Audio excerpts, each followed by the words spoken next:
Assalamualaikum warahmatullahi wabarakatuh. Bismillahirrahmanirrahim. Wassalatu wassalamu ala nabiyyina Muhammadin wa ala alihi wasallam. Bapak Rektor dan semua jajaran PPD Universitas Islam Indonesia semua yang saya hormati. Saya mau mengkaji halaman 173 ya, 173. Tepatnya dimulai dari 173 nanti sampai beberapa halaman ke depan. Di sini dikatakan oleh Sayyidina bin Abdus Salam, jadi ada cerita. Ya, saya ulang lagi ya, kelebihannya kitab ini adalah misalnya satu cerita yang linier, tapi nanti menjadi kesimpulan hukum. Kita tahu Nabi Musa itu orang Israel yang hidup di Mesir. Mesir dulu bahasanya Al-Qibti, makanya sekarang jadi Egypt. Jadi kalau dulu orang Arab dulu bilang apa? Al-Qibtiyah, apa? Al-Qibtiyah. Sehingga kalau mengistilahkan di antara istrinya Nabi namanya Maria Qibtiyah, artinya berbangsa apa? Mesir.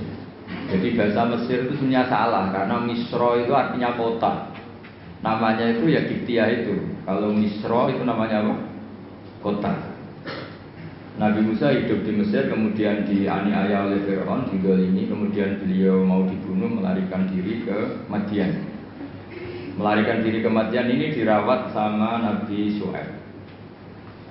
Nah, asal muala cerita, beliau di kawasan Madian, saya pernah di Wadi Musa itu, sekarang ikut di Jordan. Jadi Madian sekarang itu ikut mana? Jordan. Saya pernah ke sana di Wadi Musa. Nah, beliau pas di situ santai-santai terus menemukan wajada ummatan minan nasi yaskun, orang rame-rame mengambil air, terus wajada min dunihim mur'ataini apa? Tayyudan. Qala ma khatbukuma, terus qalata la nasqi hatta yusbira ri'a'u wa abuna syaikhun kabir. Terus ada orang apa ngambil air, terus di antara mereka itu ada dua perempuan. Tidak usah diteruskan cantik apa enggak, karena Nabi itu enggak boleh jelalatan. Tapi yang jelas cantik. Karena putrinya Nabi itu enggak boleh jelek. Bukan, memang gitu, Allah itu punya sunnah unik. Jadi istrinya Nabi, putrinya Nabi itu enggak boleh jelek. Karena nanti jadi ma'rodan lil taubah, jadi sasaran bulian. Jadi mulai dulu memang aturannya gitu. Enggak tahu saya bikin aturan siapa, tapi memang seperti itu. Sehingga kalau dalam tradisi kiai katanya marisi Nabi ilmunya susah, penting marisi punya istri cantik. Karena nggak ada Nabi yang istrinya jelek. Tapi kalau dosen boleh karena takdir. Karena ulama itu warasatul. Jadi pada marisi yang lain-lain itu berat ya sudah. Akhirnya ini cerita ya, tapi ini nyata nih. Akhirnya ditanya sama Nabi Musa, kenapa kamu tidak ikut berebut ngambil air, karena air di sana susah. Terus saya tidak bisa, kita ini perempuan, kalau berebut pasti salah. Dan kita harus kerja mengambil air sendiri karena wabuna syaikhun kabir, kita punya orang tua sudah sepuh, sudah tua. Karena Nabi ini orang yang punya mukjizat, terus Nabi Musa ada batu besar gitu, cara Jawa diangkat, digerukak, cara Jawa diangkat, kuat terus mengeluarkan air. Akhirnya ya sudah, kamu ngambil air di sini, kata Nabi Musa. Setelah itu beliau diam di tempat itu lagi. Dua perempuan tadi pulang. Setelah pulang bilang ke abahnya, saya tadi ketemu seorang pemuda. Lah ini kali ini ada katanya ganteng. Jadi ini agak karena ada Nabi, yang dua perempuan tadi ada Nabi. Jadi nyifati cowok itu, saya tadi ketemu pemuda ganteng baik. Terus sama Nabi Syuaib, sudah kamu panggil lagi. Orang itu telah berjasa sama kamu panggil lagi, kita kasih sesuatu. Artinya terus ini dibabkan oleh Sayyidina bin Abdus Salam, adatul akhyar, tradisi orang-orang baik itu mukafa'ah, memberi imbalan sama yang berbuat baik. Jadi nggak bisa kita cara Jawa modal maturun itu nggak bisa. Jadi itu keliru itu nggak modal itu. Sehingga dibabkan faslun fi mukafaatil ihsan bi misli al afdhalah. Jadi bab seharusnya seseorang itu membalas satu kebaikan dengan yang setara atau syukur-syukur lebih. Singkat cerita, akhirnya putrinya Nabi Syuaib kembali lagi ke Nabi Musa. Saat itu Nabi Musa sedang bertarung dengan dirinya. Beliau berdoa gini sama Allah. Ya Allah, saya ini orang baik. Jadi ngaku orang baik itu boleh asal baik betulan. Saya ini orang baik. Tapi saya ini butuh sesuatu. Tapi kalau saya minta sama yang saya kasih apa itu nggak baik karena saya nanti tidak ikhlas. Tapi nyatanya saya butuh. Pas bergumam begitu, putrinya datang terus bilang inna abi yad'uka liyajziyaka ajra ma saqaita lana. Jadi lebih vulgar. Jadi ini tradisi Nabi sama Anda itu beda. Saya ulang lagi ini sambil latihan bahasa Arab sama latihan filsafatnya orang-orang baik. Putrinya Nabi Syuaib itu tidak Nabi, sehingga kalau ngendikan lebih kasar. Bapak saya mengundang kamu supaya memberi opah atas apa yang pernah kamu lakukan. Jadi ada kalimat ajroma saqaita lana. Pakai kata ajrun, ujur, opah. Padahal Nabi Syuaib tidak mengajarkan seperti itu. Setelah diceritain putrinya, tolong orang itu panggil. Saya ingin mukafa'ah, saya ingin membalas jasa. Tapi oleh putrinya itu dibahasakan apa? Upah, jadi lebih kasar. Terus singkat cerita Nabi Musa ikut pulang karena beliau nggak tahu jalannya, beliau di belakang. Kata cerita itu entah kena angin entah apa yang jelas nggak pakai celana, mungkin pakai maxi atau pakai rok gitu. Agak terbuka sedikit karena Nabi itu ya Nabi betul memang. Sudah, Mbak kamu jalan di belakang, nanti jalannya kamu yang mandu. Kalau saya di belakang kamu nanti tahu macam-macam. Akhirnya Nabi Musa di depan, yang putrinya Nabi Syuaib di belakang. Terus kalau kanan kirinya dipandu, ayo kiri kanan gitu, contohnya gitu. Singkat cerita sampai di rumah sudah dihidangkan makanan yang lezat, yang mewah.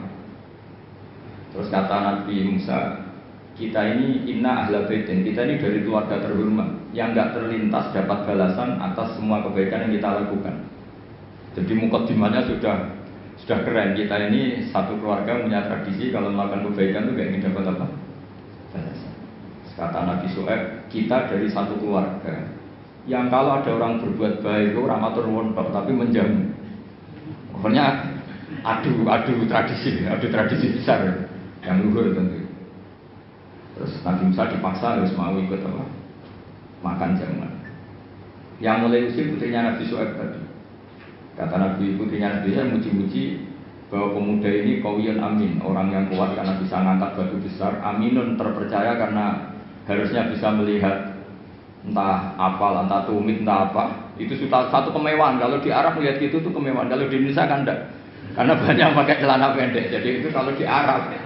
Sampai orang Arab itu kalau melihat resepsi itu senang. Padahal orangnya cadaran itu kadang hanya melihat tumit. Itu sudah mewahnya bukan main. Di sini alhamdulillah tidak mewah. Karena lebih ekstrim banyak. Akhirnya disifati amin. Terus ditanya sama bapaknya, kenapa kamu mensifati Musa itu qawi karena bisa ngangkat batu? Kenapa kamu sifati amin? Tadi dia di belakang kita karena melihat sesuatu. Tadi tumit, tadi hanya tumit. Terus minta kita di belakang. Karena Nabi Syuaib tahu arahnya putrinya itu senang, terus masyhur itu. Terus Nabi Syuaib menghentikan inni uridu an unkihaka ihtabnatayya hataini ala an tajurani thamaniya hijjat. Saya ingin menikahkan kamu dengan salah satu putri saya. Tapi syaratnya kamu harus mengkhidmati saya bekerja di sini minimal 8 tahun. Karena Nabi Syuaib itu pedagang, jadi kalau gratisan nggak mau. Jadi Nabi Syuaib itu ya unik. Beliau Nabi yang besar karena dagang. Makanya masyhur setiap Nabi Syuaib yang diperingatkan ke kaumnya apa? Auful mikyala wal mizana wala tabkhusun nasa asya'u. Jadi ini bagian dari ulumul Quran. Jadi Nabi itu kelihatan polanya. Kalau beliau menghentikan perdagangan berarti beliau ditakdir profesinya itu dagang. Sehingga Nabi Syuaib itu setiap diceritakan Quran pasti yang diceritakan itu menghentikan beliau auful mikyala wal mizana wala tabkhusun nasa asya'u. Akhirnya terus di situ jadi ketentuan fikih bahwa maharnya perempuan itu tidak harus berupa materi tapi boleh profesi. Jadi Nabi Musa itu tidak punya uang karena dia posisi orang pelarian ya dari Fir'aun. Tapi beliau sanggup jadi karyawannya Nabi Syuaib berapa? 8 tahun. Imbalan dapat putrinya. Terus kata Nabi Syuaib, Fa'in asmamta asron famin indik. Tapi kalau kamu menjadikan itu 10 tahun maka ya nggak apa-apa. Ada kalimat lain, wa ma uridu an asyqa alaik. Tapi saya tidak ingin memperberat kamu. Singkat cerita Nabi Musa akhirnya mau. Terus kemudian beliau menyempurnakan sampai 10 tahun. Terus oleh Nabi Syuaib itu dikasih tongkat. Jadi tongkatnya Nabi Musa yang sakti itu tidak dari bapaknya tapi dari mertuanya. Makanya terus sekarang banyak mantu yang ngincer warisan mertua itu. Itu ya agak ada sejarahnya. Jadi kadang-kadang mantu itu sopan itu harus dicurigai. Kan biasanya orang-orang sukses itu anaknya di Jakarta di mana-mana ada satu mantu di rumah. Itu kadang modal balsem dapat warisan. Jadi kalau mertuanya sakit itu dikasih balsem, salon pas, kelihatan peduli sudah akhirnya dapat warisan sama hidup. Itu tidak tahu itu haram apa enggak, kayaknya haram itu karena trik itu kategorinya itu. Karena dalam faraid itu mantu enggak termasuk ahli waris. Ngomong enggak kanggu kalau dalam faraid mantu itu orang enggak kanggu. Tapi ada sejarahnya mantu dapat apa? Tongkat sakti. Tapi intinya yang jasa besar Sayyidina bin Abi Salam adalah satu tarikh, satu manaqib itu menjadi hukum fikih. Itu kelebihan Sayyidina bin Abi Salam. Sehingga beliau itu semua cerita yang kelihatannya biasa saja, beliau tahu kalau itu menjadi ahkam fikih. Dan di sini betul yang dikatakan ulama di Quran ada 1000 hukum, 1000 cerita, 1000 pelajaran, 1000. Itu sebagian besar itu bukan langsung bahasa hukum kayak di kanon-kanon ilmiah itu enggak, ya memang bahasanya cerita biasa. Tapi di situ akan menjadi satu pelajaran betapa pentingnya seseorang peduli sama perempuan. Buktinya Nabi Musa tadi langsung peduli sama perempuan. Betapa pentingnya satu peradaban. Kalau lelaki jalan sama perempuan, sebaiknya perempuan yang di belakang, lelakinya yang di depan. Padahal di kondisi yang seharusnya perempuan di depan, karena ini yang tahu jalan. Terus betapa pentingnya mukafa'ah, kalau ada kebaikan ya harus dibalas dengan kebaikan, tidak gratisan. Terus betapa pentingnya tradisi besar. Kata Nabi Musa, kita ini dari keluarga yang punya tradisi. Kalau berbuat baik itu tidak minta imbalan, juga ada ingin dapat imbalan. Nabi Syuaib membalas kita juga dari keluarga besar yang tidak ingin ada orang berbuat baik kemudian tidak dibalas. Itu kan luar biasa. Itu kalau di tradisi saya, keluarga kiai itu memang harus seperti itu. Kalau ngajar ya ngajar. Saya itu tidak pernah kepikiran di UI, di Wongke atau di masyarakat. Ya kalau ngajar ya ngajar saja. Jika dalam tradisi ilmu tasawuf itu kalau sholat ya sholat saja. Kriminal besar kalau dalam ilmu tasawuf orang sholat ingin masuk surga itu kriminal besar itu kalau dalam ilmu tasawuf. Makanya masyhur itu kan Nabi Isa disuruh sama Allah, kamu sana ke gunung sana. Pertama ketemu masyarakat yang sholat terus ibadah terus sampai kurus semua. Ditanya, kenapa kamu ibadah sampai kurus seperti ini? Karena kita ingin masuk surga. Kata Nabi Isa, ibadah itu tujjar, ini ibadahnya pedagang. Kalau melakukan sesuatu harus dapat laba. Komentari ibadah itu tujjar. Terus jalan lagi, ketemu orang yang sama, yang kurus, yang ibadah terus. Ditanya, kenapa kamu ibadah terus? Kita takut neraka. Kata Nabi Isa, ibadatul ubad. Ini ibadahnya para budak. Jadi melakukan pekerjaan karena ketakutan. Jamu majikan, jamu rektor, jamu pimpinan itu namanya ubad, itu budak. Takut ditegur dosen, ditegur atasan. Terus kelompok ketiga itu orangnya happy. Cara Jawa itu badannya klemis. Klemis itu nyaman. Air mukanya ya nyaman, fisiknya ya nyaman, terus ibadah ya nyaman. Ditanya, kenapa kamu nyembah sama Allah? Karena rindu, karena senang. Nabi Isa ikut gabung yang itu. Ibadatul muhibbin, ibadahnya orang yang mencintai Allah. Karena sebetulnya Allah itu yang tersinggung. Masyhur itu dalam riwayat hadis qudsi Allah ngendikan gini. Ada orang soleh ibadah terus. Kenapa kamu nyembah saya? Ya karena saya ingin masuk surgamu ya Allah. Yang satu ditanya, kenapa kamu nyembah saya? Saya takut nerakamu ya Allah. Kata Allah, laulam akhluk jannatan walana ron alam akun ahlan an uto'a. Itu masyhur. Sama harus hafal hadis itu supaya nanti ikhlas. Ya dihafalin aja gampang hafalannya. Laulam akhluk, andaikan saya tidak menciptakan, akhluk itu mutakalim, jannatan, saya tidak menciptakan surga walana ron dan tidak menciptakan neraka. Alam akun ahlan anu to'ah. Apa terus aku iku ora pantes mbok sembah? Gue tetap pantes Gusti. Nah itu makanya saya itu kalau ngaji di mana-mana tuh bikin analogi. Saya ini kan orang yang sering bikin analogi tentang ilmu-ilmu hakikat. Misalnya gini, sampai tak tanya, ini mic ini warnanya apa? Sampai jawab apa? Hitam kan? Minta bayaran apa enggak? Enggak kan? 1 tambah 1 itu berapa? 2. Kita biasa ikhlas mengatakan 1 tambah 1 2. Tidak bilang gini, kalau dikasih 1 juta tak jawab 2, kalau enggak tak jawab 4. Enggak begitu kan? Artinya kita sering ikhlas mengatakan 1 ditambah 1 2. Itu ikhlas sekali, nggak ada yang bayar yang jawab 2. Tapi kenapa saat Anda mengatakan Allah Tuhan juga itu hakikat, nunggu digajar surga?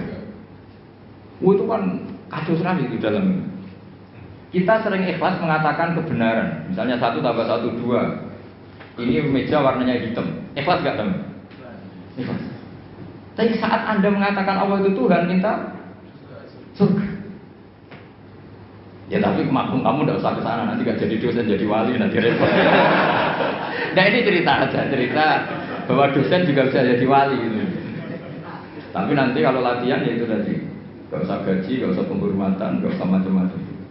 Bisa masalah kan, masalah di rumah maksudnya, gak masalah di kampus. Tapi itu memang latihan, ilmu itu harus dilatih.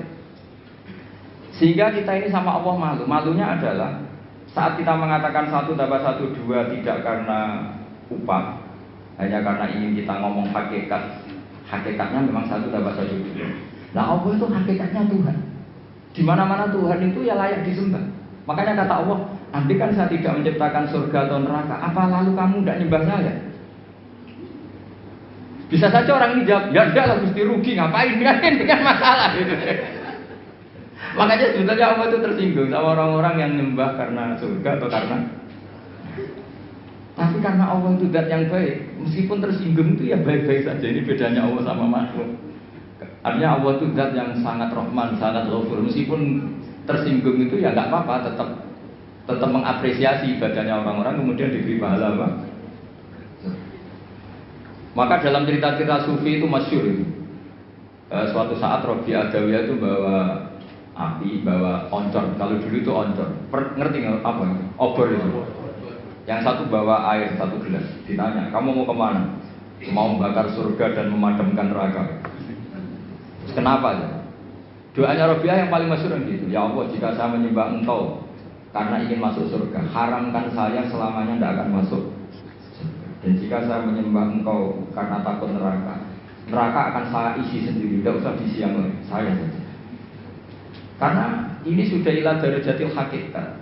Kalau kita bisa mengatakan 1 tambah 1 2 itu ikhlas tanpa presentasi apapun, kenapa mengatakan Allah Tuhan nunggu digaji surga? Jangan-jangan di hati kita kalau nggak ada surga kita tidak mengatakan Allah itu Tuhan.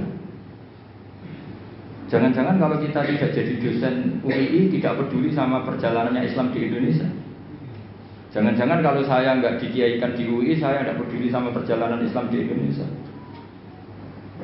Itu kan lama-lama gitu. Saya senyum karena profesi saya pramugari. Di rumah kan tidak pramugari lagi, maka nggak perlu senyum.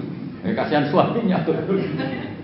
Maka bahaya sekali kalau seperti itu. Dosen di kampus pengajar, di rumah tidak pengajar tapi penghajar. Itu nggak boleh seperti itu. Kalau dosen di kampus harus dosen di rumah. Kalau senyum di pesawat harus senyum di rumah, karena senyum itu kebaikan. Kalau di pesawat baik ya di rumah baik. Ngajar itu kebaikan. Kalau di kampus baik ya di rumah. Allah itu Tuhan, di mana-mana Tuhan, kapanpun sebagai Tuhan. Nah, di sini ini pentingnya ilmu. Makanya di Quran, ini kembali lagi ke ulumul Quran. Kalimat fattakun naro itu dengan fattakuni itu banyak fattakuni sebetulnya.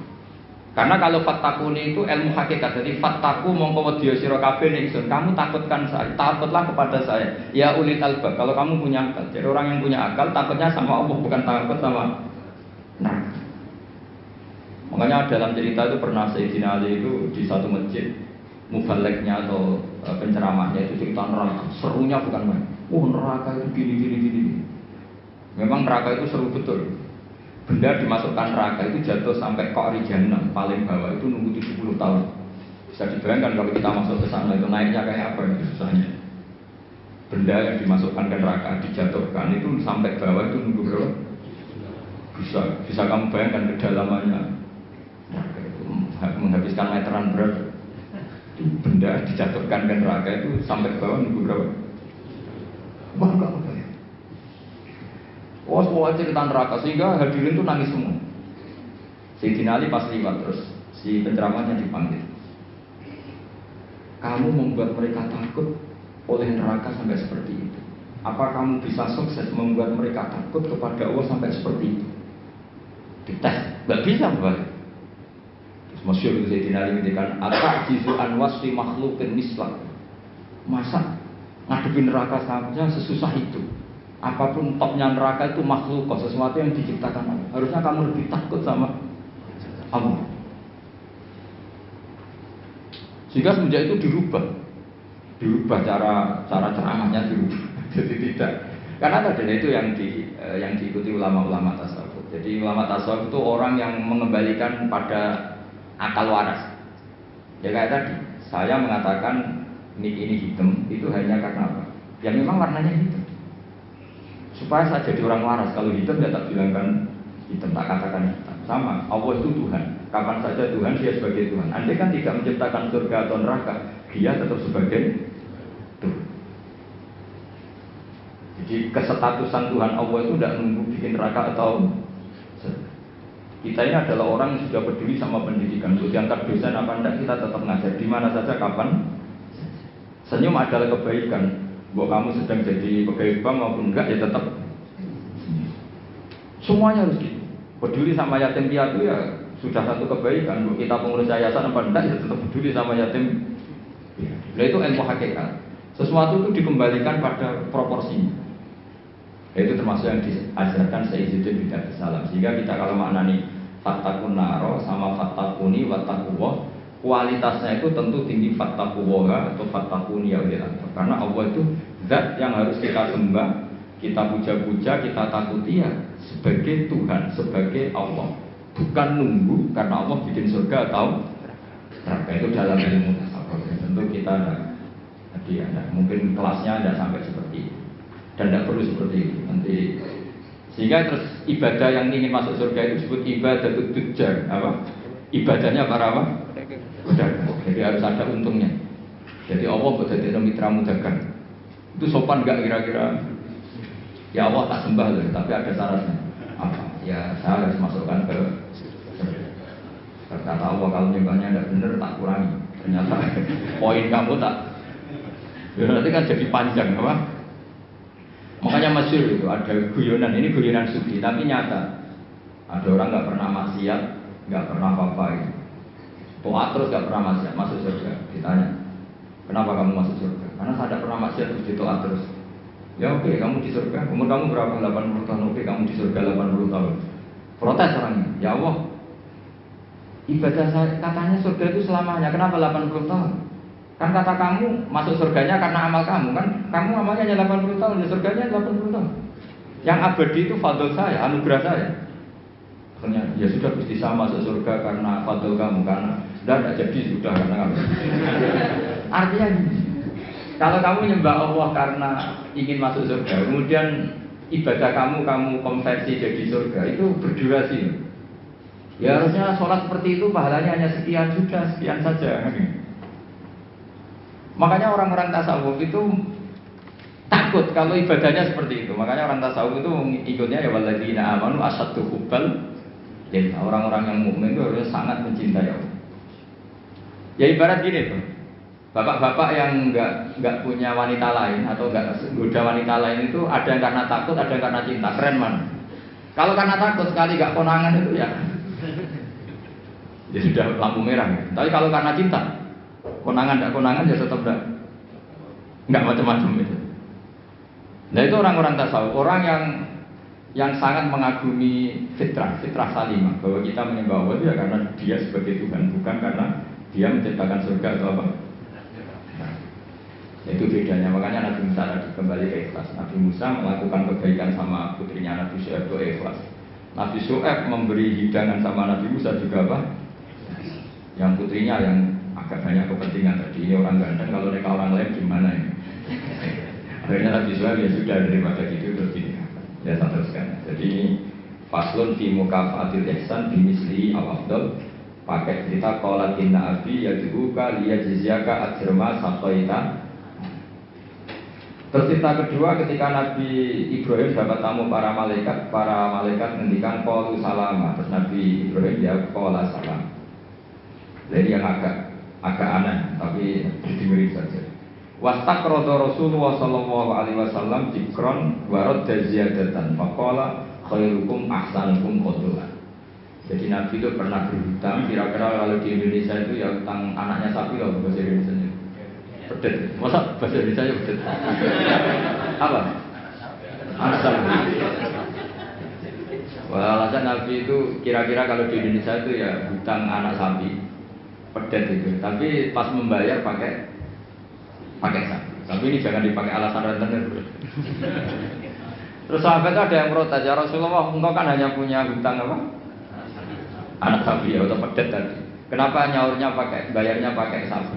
Terus Nabi ngendikan khairukum ahsanukum qadwa. Yang terbaik dari kalian adalah saat bayar itu lebih. Nah, ini yang masalah ini, makanya saya bilang ini masalah. Kata guru saya, kata Mbah Mun, kata bapak saya, Islam itu ngaramno riba, tapi yang ngaramno medit gitu. Ya orang-orang soleh sok ngaramno riba itu mau ngaramno riba tapi nggak ngaramno medit. Sebenarnya yang diharamkan Islam itu dua, riba yang haram, medit yang haram. Sudah ini tidak usah didalam-dalamkan nanti jadi fitnah. Jadi yang diharamkan Islam itu dua sekaligus, apa? Riba yang haram, pikir juga. Coba sampean bayangkan, misalnya saya punya utang sampean 10 juta. Harusnya Januari kemarin harusnya sudah lunas sampai Februari. Jakarta ke sini naik pesawat, nabi saya nelpon ya pakai pulsa, kirim utusan ya pakai utusan dan bayar. Setelah itu saya nyaur 10 juta pas. Padahal nagenya dia ke saya sudah menghabiskan tiket berapa? Tapi sampai bisa mengeluh, salahnya sendiri nage, wah ya repot kalau gitu. Sampai nage itu ya karena ngelangkai apa? Janji. Pertanyaannya adalah kalau kamu nyaur pas 10 juta itu kerugiannya kan banyak. Tapi kalau kita mengatakan wajib nyaur plus uang kerugiannya, kita nanti mensyariatkan. Makanya sebetulnya Islam itu tadi ya mengharamkan riba, tapi yang mengharamkan medit itu fikir. Itu aja gak usah diteruskan nanti jadi fitnah. Tapi yang jelas Rasulullah itu pernah hutang apa? Medit, nyaurnya sapi. Ketika ditanya jawab Nabi, khairukum ahsanukum qadwa. Yang terbaik dari kalian adalah saat nyaur dikasih. Karena saya jadi kiai itu paling pusing, ngadepi itu paling pusing. Kayaknya kalau orang-orang kampung saat rukun itu kan ponakannya khitanan atau kawin nikah itu kan dibiayai padinya. Biasanya dijualkan sapi atau apa. Zaman itu tahun 70. Itu harganya sapi itu baru 3.000. Setelah 2005 alhamdulillah tukaran, bentrok ya. Waktunya kan ditagih, namanya tukaran ditagih. Yang utang itu senengannya, pasti aku mau lompat 3.000, saya tak tahu 3.000. 3.000 itu ada dapat cilok. Lah yang utangi itu ingetnya itu pas itu jual apa? Sapi ya, dibayar sapi. Dan akhirnya kita sebagai kiai kan bingung, tidak ikut makan uangnya tapi harus jawab. Terus saya jawab gini, andaikan saya jawab langsung putus enggak Pak? Kalau langsung putus tak jawab, kalau enggak mau. Kan rugi jadi kiai kan ternyata enggak final kan enggak keren. Enggak Gus, kalau sekali jiran jawab kita taslim, kita menerima. Ya sudah kata saya, bayarnya sapi saja.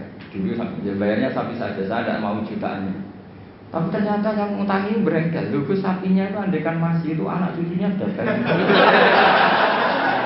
Wah repot kalau gini. Jadi dia nggak mau dibayar satu sapi, harus plus anak cucunya. Apalagi kalau sapinya sering selingkuh, anaknya. Tapi yang utang itu tidak kalah pinternya. Iku nak urip sapi mula, nak mati.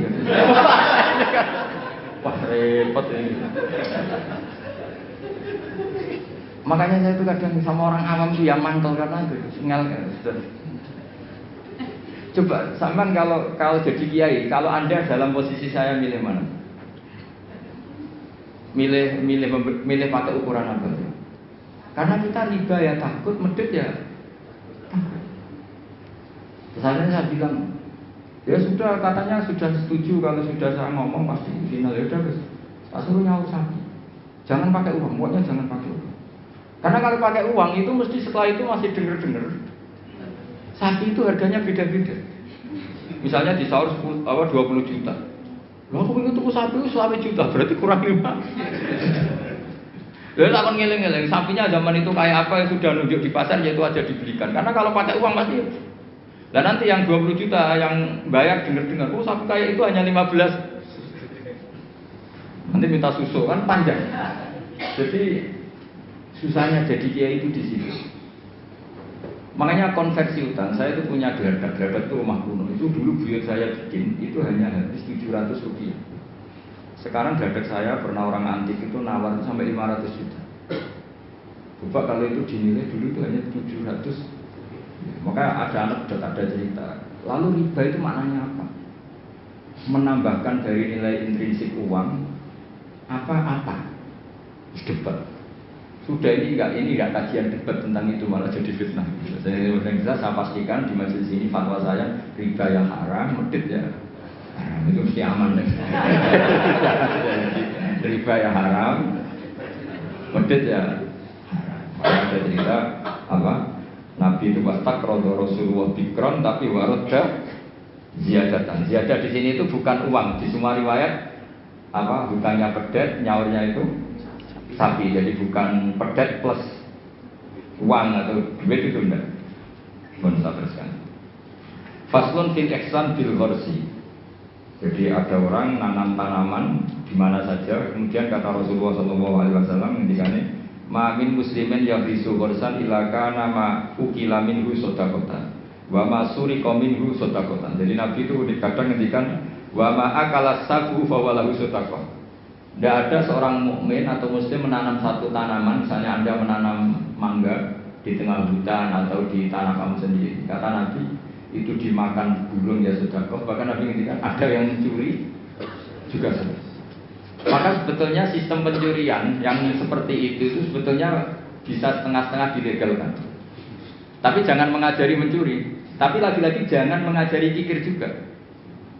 Karena sampai dikatakan mencuri itu juga karena yang punya ada makanya uniknya Nabi ketika wa masuri qaumin huya sodako, yang dicuri pun nanti berstatus sodako. Tapi ya jangan mobil. Ya yang ringan-ringan. Itu kalau di kampung saya, umumnya kampung lah, masih di kampung. Di kampung itu ada adat unik. Kalau ada orang punya semangka banyak, kemudian ada tukang penggembala ngambil satu. Itu kalau ditaboi atau disalahkan, itu orang menyalahkan yang punya semangka. Wong kok medhite ngono kok geger. Ada konsensus, ada apa? Jadi agama itu yang ngaramkan nyuri, tapi juga ngaramkan medhit. Itu jadi perlu dicatat. Coba sama lihat di kampung-kampung, ada orang punya 1 hektar atau 1 ladang, terus punya mangga banyak. Ada yang nyuri 1 digebukin, orang nyalakan siapa? Nyalakan yang gebukin apa nyalakan yang nyuri? Nyalakan yang gebukin. Lah yang nyuri akan karuan salah, jadi nggak perlu disalahin gitu. Tapi yang jelas Nabi ngendikan kalau ada orang punya tanaman, kemudian dimakan hewan atau dicuri, bahasanya Nabi masih suri kok. Maka itu menjadi sedekahnya dia. Nah kemudian di fikih itu ada bab yang agak sensitif. Namanya ulima ridho. Ulima ridho itu nggak pamit, tapi kira-kira yang punya pasti boleh. Itu boleh. Wah kalau enggak semua dosen, semua kiai, semua santri pernah nyuri kalau itu. Karena gini, misalnya saya akrab, ya saya misalnya akrab sama seseorang, pas di kamar mandi misalnya. Terus saya pakai HP-nya karena penting, tak pakai handphone. Itu nyuri apa pinjam? Enggak jawab saja. Nyuri apa pinjam? Nyuri enggak pamit. Tapi kalau dikatakan nyuri, nemen wong akrab itu kok gitu aja kok. Parah lagi kalau kamu marung, itu di fikih itu mesti nyuri semua. Coba kamu ke warung, terus ada gedang goreng di situ kamu makan. Coba itu apa? Nyuri apa enggak? Dikatakan nyuri itu di depan umum. Dikatakan beli wong belum kamu bayar. Dikatakan tamu wong itu warung kok tamu. Jadi di fikih itu didiskusikan seperti itu. Nah, kalau dikatakan Ya coba itu status kamu makan itu apa coba? Ketika Anda makan statusnya apa? Nyuri kan, kalau kebetulan bakulnya pas ke dalam. Loh nyatanya ada yang nyuri juga, habis 3 bilang 2. Coba seperti itu. Nah di fikih itu sampai jadi debat ya. Jadi perdebatan seru itu. Namanya bek mu'atoh. Fikih itu bakat bek apa? Mu'atoh. Bek mu'atoh itu tidak ada ijab qabul, tapi secara adat seperti itu. Ya saya ulang lagi, gak ada ijab qabul, tapi secara adat seperti itu. Akhirnya kita ngambil gedang goreng sampai 5. Nanti kelihatan nggak benernya begini, kita punya asumsi, punya estimasi harganya per satu itu 1.000. Ternyata sama bakulnya bilang 5 berarti misalnya 10.000 apa? Kita akan estimasinya 1.000, ternyata diregani 2.000. Kita akan kaget. Jadi lalu pertanyaannya, fikih itu menjawab, lalu yang kita ikuti dengan jadi hakim itu kata baik penjual apa pembeli? Kita harus sepakat pembeli karena dia yang punya. Dan kamu tidak dimasukkan jual beli tapi ifsad, merusak harta orang lain tidak pamit, maka kamu diberi sanksi, harganya mahal. Jadi sebenarnya kalau di fikih adil kan penjualnya bilang harganya 100.000, itu di hakim harus menang yang penjual. Karena kamu merusak harta orang lain tanpa pamit. Jadi akadnya bukan jual beli tapi merusak hak orang lain. Maka itu kalau di persidangan dimenangkan penjual karena pemilik. Ya terserah saya, punya saya. Mau apa kalau kamu? Kamu aja selonang-selonong apa? Makan yang nyuruh. Makanya saya pernah kenal sama Kiai Jawa Timur, itu orangnya khusyuk. Itu kalau marung itu sampai bakalnya mantel. Teman saya mondok. Bu, niki gedang goreng gini pinten. 1.000 dek, niki dibayari 1.000, baru dimakan. Masih di tempat itu dia kepengen lagi, akad lagi. Bu, niki pinten. Ini tela goreng harganya pinten 1.500, dibayar lagi. Saking ininya akadnya itu jelas. Lama-lama anak itu tiap marung, dia aja marung rene ngel-ngel wong. Jadi kadang orang bener itu yang repotno itu. Orang bener itu kadang yang repotno, tapi itu memang bener betul. Nah, makanya di fikih itu ada bab namanya bab polimar itu. Di kampung itu kalau ada orang punya semangka 1 hektar atau punya pohon mangga, kok orang ngambil 1 pamit itu mesti dimarahin kalau orangnya dermawan. Cung ngono ya kok paham. Kena butuh yang gerjupuk. Makanya saya katakan nyolong ya haram, tapi medit juga. Ya itu aja Gus, nggak usah terus berarti Gus Pak ngalalkan nyolong ya enggak? Kamu itu kamu nyimpulkan kok sekacau itu ya enggak seperti itu. Tapi ini saya hanya maknani hadis. Kenapa Nabi ngintikan wa masuri qaumin husodako, yang dicuri pun berstatus sedekah, karena bahasa nyuri itu bahasa yang sudah ngekor. Dikatakan nyuri karena nyatanya tidak pamit. Dikatakan sedekah nyatanya yang punya Ini kan dua bahasa paradok. Wong nyuri kok distatuskan sedekah. Dari definisi nyuri ya memang nyuri enggak pamit. Tapi dari nyatanya halal karena yang punya ridho namanya sedekah. Kamu milih mana? Bahasa nyuri apa sedekah? Ya nyurinya ya ada. Sedekahnya juga ada. Ini jelas, ini hadis sahih wa ma surika minhu sedekah. Terus wama akalas sabu bahwa lalu sedekah. Misalnya yang makan itu burung atau apa ya juga jadi sedekahnya dia. Makanya di fikih bab paling sulit namanya bab mu'atoh. Itu perdebatan Imam Syafi'i dan Abu Hanifah. Mu'atoh itu adalah satu akad jual beli yang ditentukan oleh adat. Tidak ada ijab qabul. Ya itu tadi kayak orang marun tadi. Orang marun lalu makan gedang goreng itu statusnya apa? Atau naik bis. Sama kan nggak pernah kepikiran, karena sama nggak pernah mengkaji fikih serius. Yang kepikiran ya kita ini yang mengkaji fikih. Coba, saya naik bis. Biasanya saya kalau dari Jogja sering bis dari Semarang sampai Pandangan, sampai rumah saya itu Pandangan 4 jam dari Semarang. Jadi kalau saya ngajar ke sini itu 8 jam. Jadi kalau sampai ada pintar ya kebangetan 8 jam. Coba sampai sekarang misalnya saya mau ke Jakarta, ada bis tak stop, berhenti kan, terus saya naik. Setelah 100 kilo atau 50 kilo baru ada tarikan uang, bayarnya sekian. Lalu sebelum Anda bayar satunya apa? Pinjem apa gasap? Nak pinjem apa gasap? Dikatakan gasap kan supirnya yang berhenti. Terus dikatakan pinjem, nyatanya nanti disuruh bayar. Dikatakan bayar di durasi waktu itu belum bayar. Statusnya apa?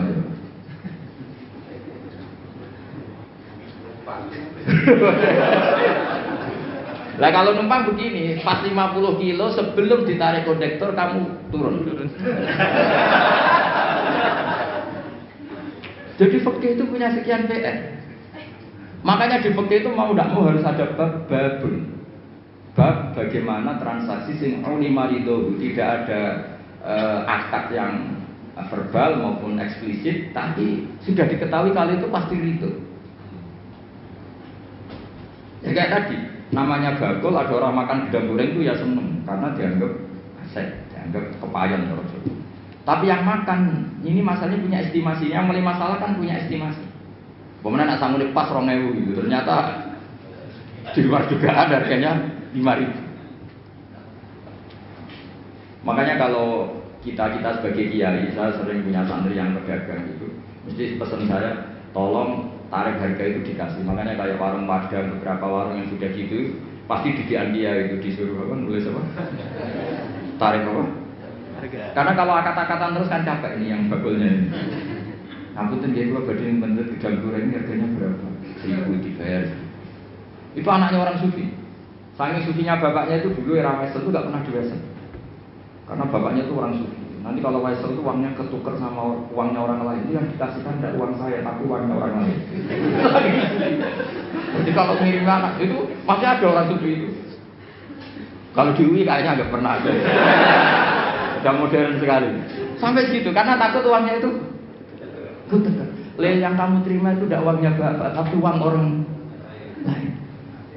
Coba seperti itu sah nggak dulu? Misalnya Wesel online. Yang dikasihkan uang kamu apa uang orang lain? Boleh enggak?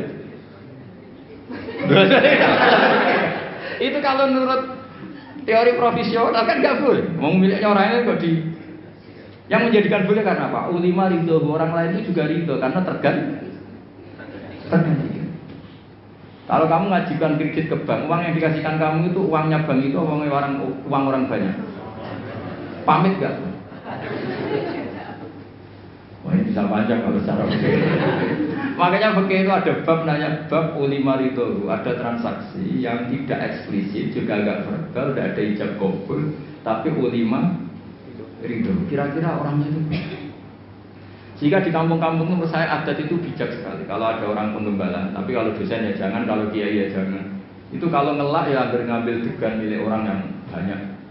Jangan yang orangnya miskin punya pohon hanya satu, yang kira-kira punya banyak diambil. Itu kalau yang punya dipamitin, Pak tadi saya ngambil degan jenengan itu mesti marah. Ngono kok pamit lah cocok. Karena dianggap satu sepele yang harus diridhokan. Akhirnya gara-gara pernah satu itu gak perlu pamit, yang lainnya ikut-ikutan. Lah yang mulai banyak itu yang loh kok tak akeh gitu. Jadi kalau 1-2 kan dimaklumi. Makanya kalau di dunia kiai, ini kisah nyata ya. Ini bukan anekdot kisahnya. Ada kiai sufi. Kebetulan ini saya kenal orang ini karena masih keluarga. Orangnya sufi sekali. Itu punya pondok, pondoknya itu model pondok yang berkah gitu. Yang nyantri orang-orang Madura. Itu kalau ayamnya kiainya makan, itu kalau santri makan kan di nampanan. Itu Pak Rektor tahu karena pernah pondok. Di nampanan Pak Rektor. Pak Rektor itu temennya itu murid saya. Ngajinya di Kudus. Itu dulu pakai nampan. Itu ayamnya datang ke Pak Rektor itu nggak berani busa karena ayamnya kiai. Padahal sudah dinampan tinggal makan. Ya semuanya nunggu. Wah, ayamnya dapet, ya habisin aja.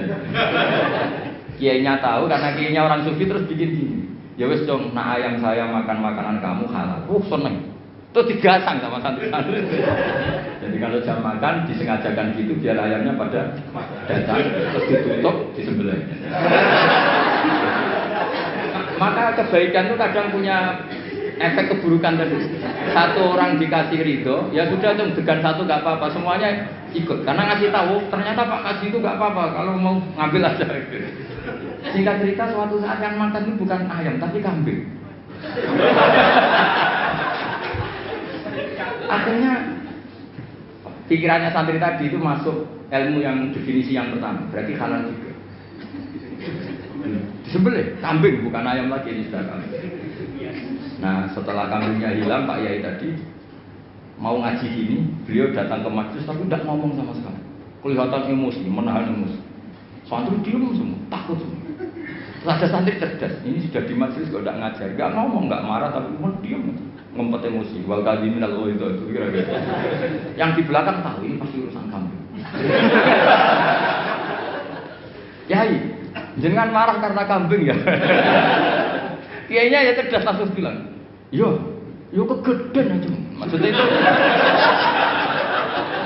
Jadi yang belakang itu langsung bilang, Yai katanya yang makan makanannya santri itu halal. Lah kambing Pak Kiai makan makanan santri maka halal. Yo nak pedes kegedean aja. Kalau kambing itu ya kebesaran itu maksudnya. Nah cerita di kampung juga seperti itu. Ketika satu degan itu dimaklumi, orang itu kadang ngambil 10 dijual. Oh, itu kebanyakan ya seperti itu. Nah makanya di fikih itu hebat. Makanya Imam Abu Hanifah mengesahkan beul mu'atoh. Mu'atoh itu ulung-ulungan.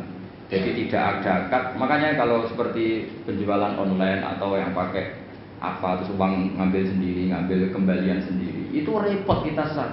Makanya fikih menyediakan banyak jualan yang seperti di kampus-kampus seperti SD. Kalau bapaknya pas pulang, anak ngambil sendiri, nanti ngambil susu kembalian sendiri.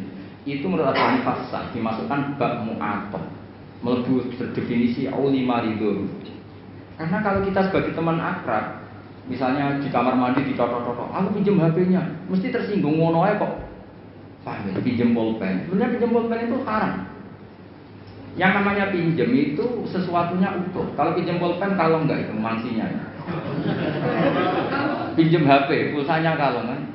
Kalau nurutin gitu, wah kita dosa terus. Mau pinjam kok ada yang apa?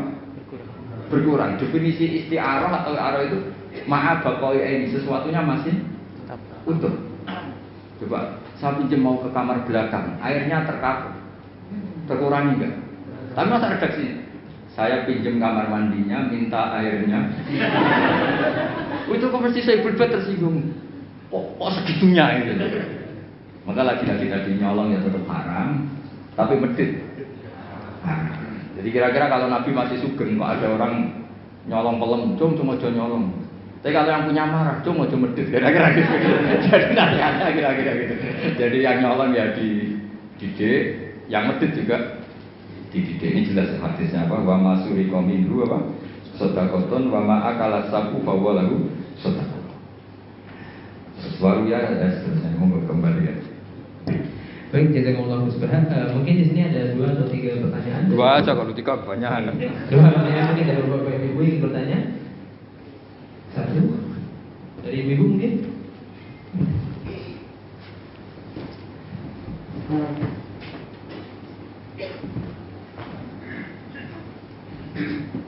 Assalamualaikum warahmatullahi wabarakatuh. Assalamualaikum. Terima kasih waktunya. Menarik tadi dengan Gus Bahan. Teringat ini Gus terkait dengan pamrih itu sebenarnya boleh atau tidak. Jadi kalau kita melakukan suatu pinjaman selalunya ada pamrih. Yeah. Bahkan termasuk juga pamrih untuk mendapatkan itu Allah begitu. Itulah tadi yang disampaikan Gus Bahan. Oh iya. Terima kasih. Assalamualaikum warahmatullahi wabarakatuh. Waalaikumsalam. Langsung aja, langsung 2 aja. Yang kedua. Yang kedua ada? Ya, kalau 1 bagus. Ada Gus. Oh iya.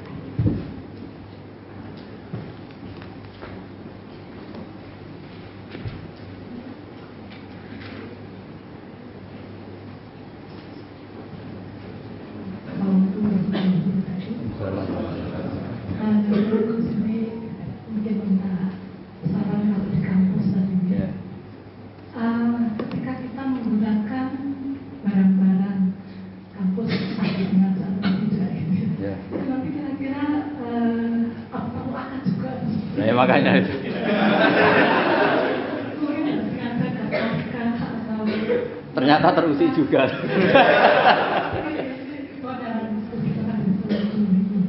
Waalaikumsalam. Nah, itu itu memang bab yang panjang. Ini saya tak jawab yang Pak ini siapa namanya? Begini ya, kalau untuk daftar jadi wali seperti itu masalah besar. Tapi kalau tidak wali tidak apa-apa. Memang ayatnya jelas tuh ya.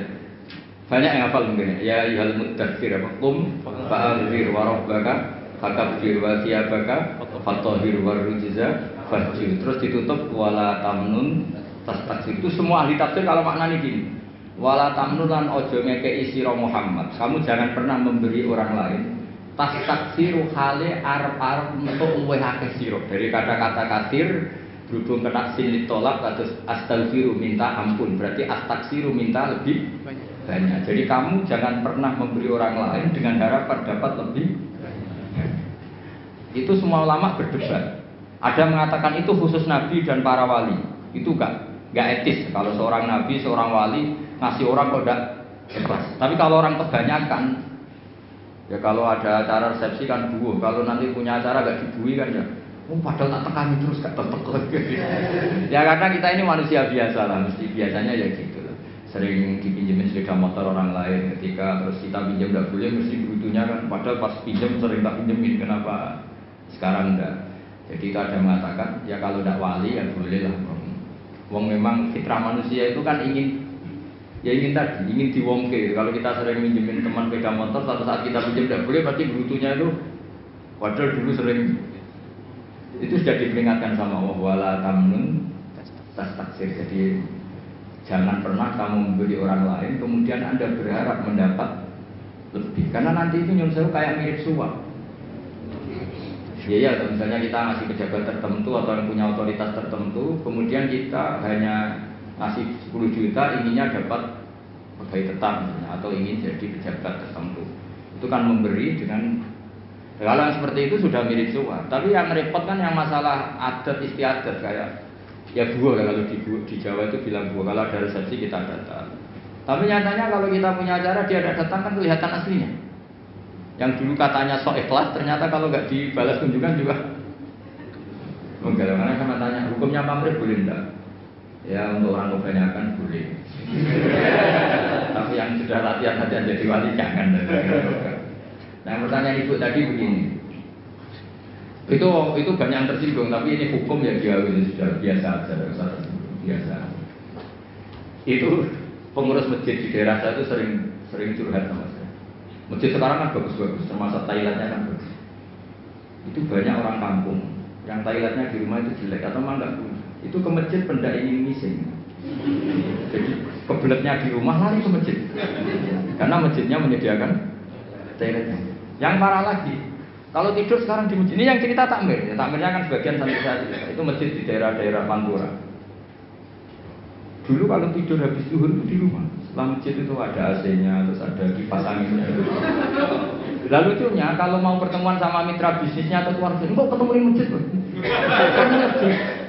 Nyalain AC, diskusi panjang lebar, karena di rumah sumpah. Selain sumpah nggak ada AC-nya, ini kalau ada istri marah kan parah lagi, panas dua-duanya suasana. Sehingga sekarang jadi adat-adat. Santri sama santri kalau ingin ketemu, pebisnis sama pebisnis kalau ingin ketemu juga di masjid. Nggak takut istri, diskusi enak, ada AC-nya. Kalau butuh kamar mandi, ya. Itu hukumnya gimana? Kampus juga gitu. Ini tambah ingin menyinggung. Sampai misalnya seorang dosen, kalau ketemu teman itu senang di kantor daripada di kos-kosan. Di kos-kosan nggak keren, apalagi pas nunggak takut ibu kos. Kalau di kampus, nanti ketemu di kantor. Padahal nanti setelah di kantor, menurut saya difasilitasi ada teh mungkin dari pihak kampus karena tamunya pegawai. Pertanyaannya, apa itu masuk anggaran yang disahkan UI? Jadi kalau nurutin itu panjang, itu bisa panjang dan lebar. Makanya itu pernah terjadi, tapi ini tentu nggak boleh ditiru karena wali. Kalau nggak wali sudah lah, kayak umumnya orang itu. Itu Abdul bin Umar itu pernah malam-malam tuh ke pendopo kira-kira gitu ya. Dulu nggak ada pendopo tapi mirip-mirip. Nyalain lampu, padahal dia mau sholat mau ibadah. Kamu dari mana? Dari pendopo. Ini lampu tadi siapa? Saya. Untuk apa? Untuk sholat gini. Jangan. Kalau sholat dulu. Kenapa? Itu pendopo milik rakyat. Jadi boleh nyala kalau ada acara dengan rakyat. Kalau kamu itu urusan pribadi meskipun sholat. Sampai segitunya namanya Umar negur putranya Abdul. Karena dia ikut abahnya di satu negara dapat hadiah. Istrinya juga ada badai. Sampai pulang dilucuti sama Umar. Ayo kembalikan ke Baitul Mal, ke kas negara. Lalu saya dikasih pribadi. Kalau kamu udah anaknya saya sebagai presiden dikasih enggak? Enggak ya sudah itu milik negara. Itu sudah sebelum ada Pak Jokowi punya adat kembalikan ke KPK itu dulu. Kalau dapat apa? Hadiah. Itu dulu pertama itu melakukan itu Umar. Jadi wahyu ya berat. Makanya terus ada etika bersama. Misalnya mobil kampus ya kalau dipakai acara keluarga yang mencolok jangan. Jadi kalau deket-deket misalnya rektor atau dekan diundang keluarganya 7 kilo, masa pakai mobil kampus gak boleh. Tapi kalau sampai Rio ya keterlaluan keluarga kan. Ya pokoknya tanya nurani lah. Kira-kira itu menurut adat dimaafkan apa? Saya misalnya dapat mobil inventaris. Kalau dipakai 7 kilo, 10 kilo acara keluarga yang nggak ada hubungannya dengan UI, orang itu gampang maklumi. Tapi kalau ke Rio, terus pakai SPJ UI kan ya keterlaluan gitu. Jadi itu makanya Sayyidina Umar ketika ditanya, kamu ngelola harta negara, kemudian Anda menggaji diri kamu sendiri, ukurannya apa? Terus beliau baca ayat, saya, anak, kata beliau, saya mengurus Baitul Mal sebagaimana waliul yatim mengurus Baitul Yatim. Yaitu ukurannya apa? Yang gonian falyastafif, kalau dia kaya ya cukup pakai milik pribadi, tapi wa man kana faqiran falyakul bil ma'ruf, kalau dia fakir maka boleh Jadi itu ukurannya nggak ada, itu nggak hanya di kampus, Bu. Di pondok ya saya ngalami seperti itu. Yang namanya pondok kan fasilitas pondok, ada mobil infant. Tentu yang sering pakai itu ya keluarga kiainya, apa keponakannya, apa iparnya, atau apa. Tapi kiai-kiai yang sufi, termasuk bapak saya itu nggak mau betul. Saya itu mulai latihan kiai itu sudah punya mobil, karena ya takut pakai mobil pondok. Karena itu yang latihan kiai-kiai yang papan atas itu, yang sufinya papan atas itu, Mbah Mun itu tiap akhir tahun itu bayar listrik.